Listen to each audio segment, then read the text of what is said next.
क्या आपको कभी किसी ने कहा है कि आपके सपने बहुत बड़े हैं, कि आपकी इच्छा आपकी हकीकत से मेल नहीं खाती?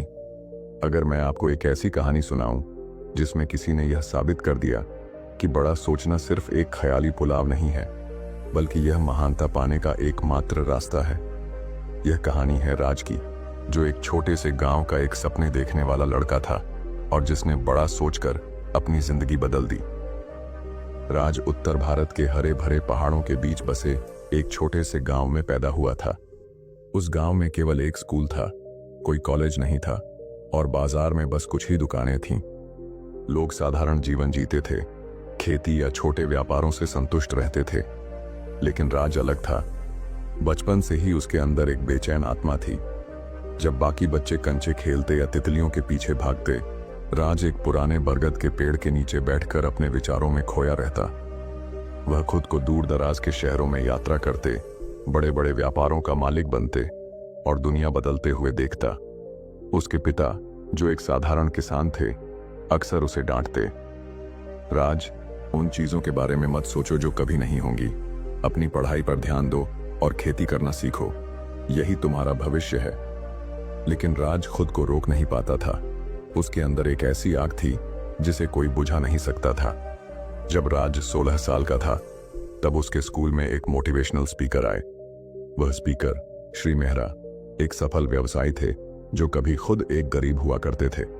उन्होंने बड़े ही जोश से बड़े सपने देखने की ताकत के बारे में बात की। अगर तुम इसे सोच सकते हो तो इसे कर सकते हो, श्री मेहरा ने कहा। राज का दिल तेजी से धड़कने लगा। पहली बार किसी ने उसके पागल से लगने वाले सपनों को सही ठहराया था। सेशन के बाद राज ने श्री मेहरा से बात की, सर, मैं भी कुछ बड़ा करना चाहता हूं, लेकिन मैं तो बस एक किसान का बेटा हूं। क्या यह सच में संभव है? श्री मेहरा मुस्कुराए, तुम्हारे सपनों का आकार तुम्हारी परिस्थितियों पर निर्भर नहीं होना चाहिए। बड़ा सोचो, मेहनत करो और कभी हार मत मानो। यह शब्द राज के लिए एक मंत्र बन गए। राज के लिए यह फैसला आसान नहीं था। वह अपने गांव से बेहद जुड़ा हुआ था। वह जगह जहां उसने पहली बार सपने देखे थे, जहां हर पेड़, हर गली उसकी यादों से भरी थी। लेकिन उसके सपने उस छोटे से गांव की सीमाओं में बंद कर नहीं रह सकते थे। अगर उसे अपनी सोच को हकीकत में बदलना था, तो उसे उस कंफर्ट जोन से बाहर निकलना ही था। हाई स्कूल खत्म होने के बाद राज ने अपने माता पिता के सामने शहर जाने का प्रस्ताव रखा। उसके पिता की आवाज में चिंता थी, लेकिन राज के सपनों की चमक में एक अटूट विश्वास भी था। अंदर ही अंदर राज भी डरता था, क्या वह सच में यह कर पाएगा? लेकिन हर बार उसे श्री मेहरा के शब्द याद आते, बड़ा सोचो, मेहनत करो और कभी हार मत मानो। यही विचार उसके साहस का स्रोत बने। शहर जाने से एक रात पहले राज अपने पसंदीदा बरगद के पेड़ के नीचे बैठा। उसने अपनी उंगलियों से मिट्टी को छुआ, जैसे उस पल को हमेशा के लिए यादों में कैद करना चाहता हो। उसने दूर पहाड़ों की ओर देखा और मन ही मन खुद से वादा किया, मैं लौटूंगा एक सफल इंसान बनकर, इस मिट्टी का नाम रोशन करूंगा। अगली सुबह वह शहर जाने के लिए तैयार हो गया।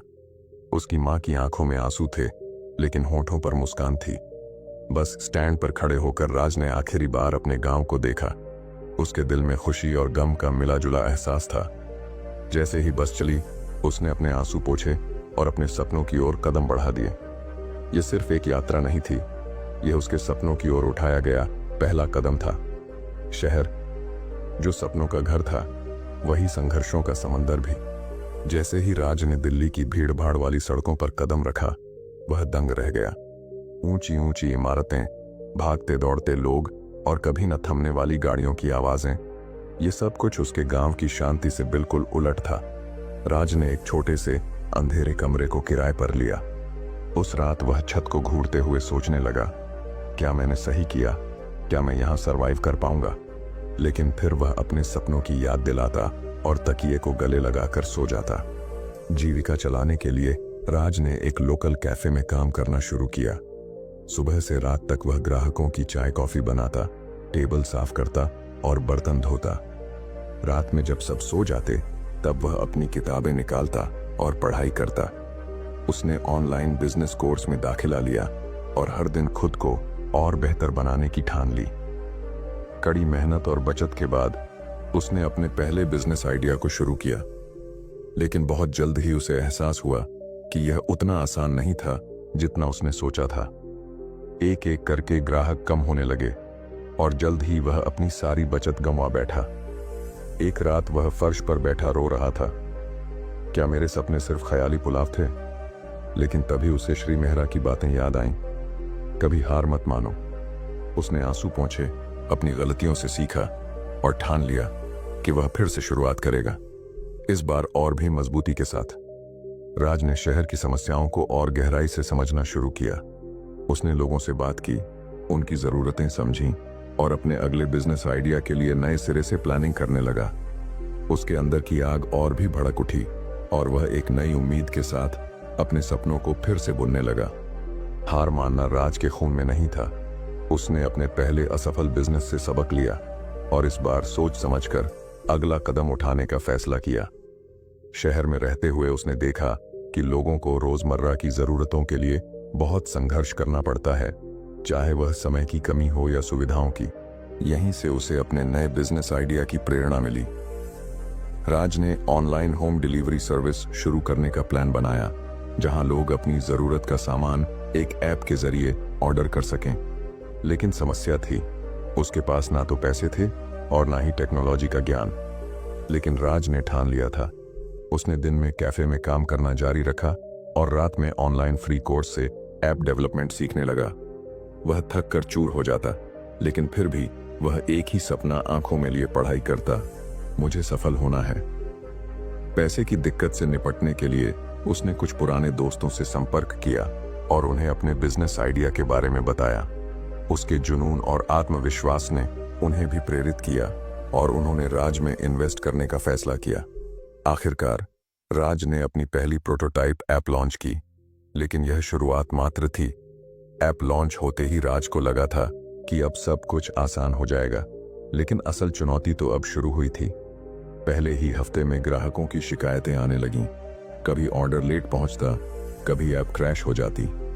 राज को समझ में आ गया कि सिर्फ आइडिया ही काफी नहीं, एग्जीक्यूशन भी उतना ही जरूरी है। दिन रात काम करके उसने हर समस्या को सुलझाने की कोशिश की। उसने कोडिंग में सुधार किया, डिलीवरी टीम को ट्रेनिंग दी और कस्टमर सपोर्ट को मजबूत बनाया। लेकिन एक दिन अचानक उसके मुख्य सप्लायर ने कॉन्ट्रैक्ट तोड़ दिया और उसका पूरा बिजनेस रुक गया। राज के सामने फिर से सब कुछ खत्म होने का डर था। वह निराश होकर बैठा था, सोच रहा था, क्या यह सपना सिर्फ एक धोखा था? क्या मुझे वापस गांव लौट जाना चाहिए? लेकिन फिर उसे अपने पिता की बातें याद आईं।